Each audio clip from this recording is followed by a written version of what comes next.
Right, another mould. This is from Diorama Debris. It's a silicone rubber mould. It's 1/35th scale. As you can see, it's an 8x4 plaster sheet, and the reference number for that is 1350017, and it's made by RJ Nice. Now, this is a totally boring one because there isn't a great deal to see on the mould, but we will open it up and we'll have a look.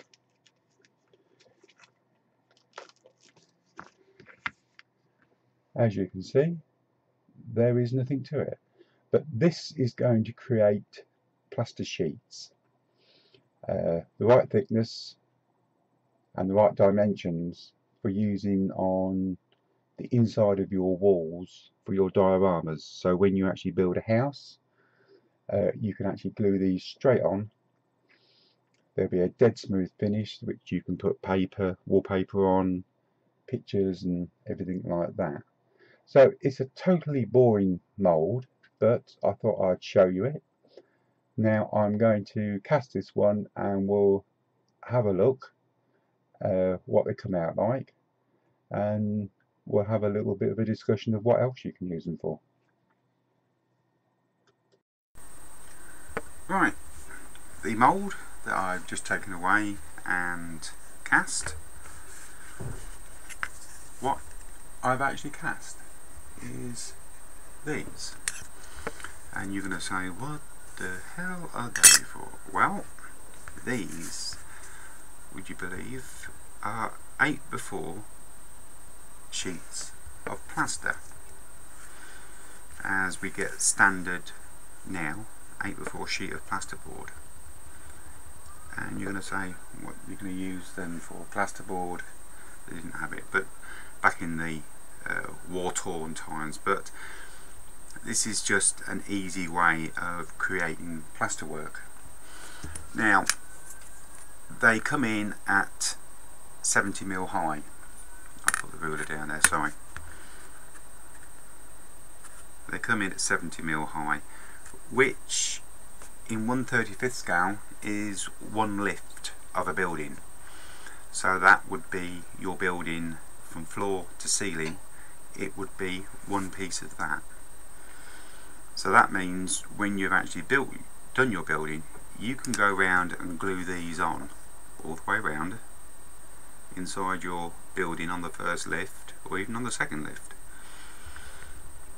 It gives you a dead flat smooth surface with a very small amount of filler in between them joints. You could literally have a dead flat wall.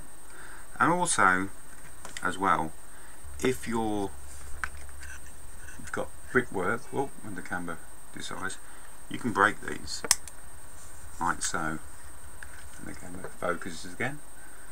So you can have that against your brickwork and it's going to look realistic, like the plaster has been broken with the brickwork.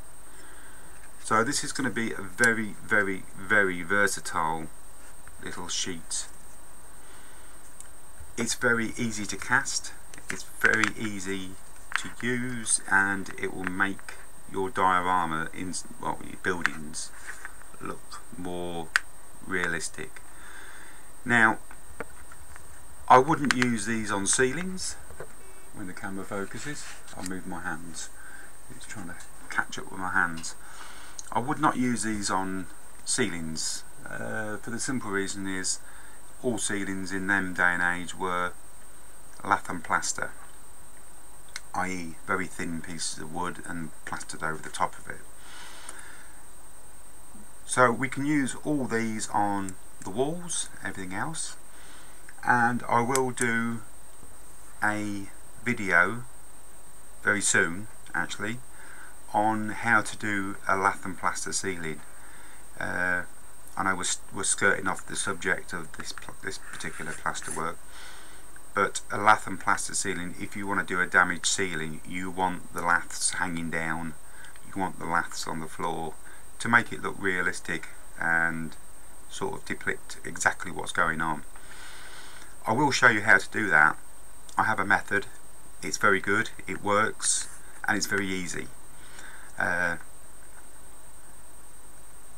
that I will definitely do a video for you to see how easy it is to do it. Actually, it comes all in one. It comes in with first floor lift, I would say, i.e. ceiling, joists and floorboards. They're all done in one unit to actually use in your diorama. But that will be coming up. But we'll go back onto these. These, if you're going to be really sort of getting into dioramas and you're really going to be wanting to do buildings and things like that, this is a must. I really will state this is a must. This will cut your time down having to try and plaster the inside of walls. Just stick this on, rub this down. I would say if you stuck this down, just rubbed it over, you would lose them gaps. Also, it will take your wallpaper, paint, everything else, and it's going to look the business. It really will. So that's that mould. I know it's a very boring little mould, but that little mould will have a definite big impact on any dioramas that you're doing or buildings that you're doing. So that's that, and I shall now go and do another one for you.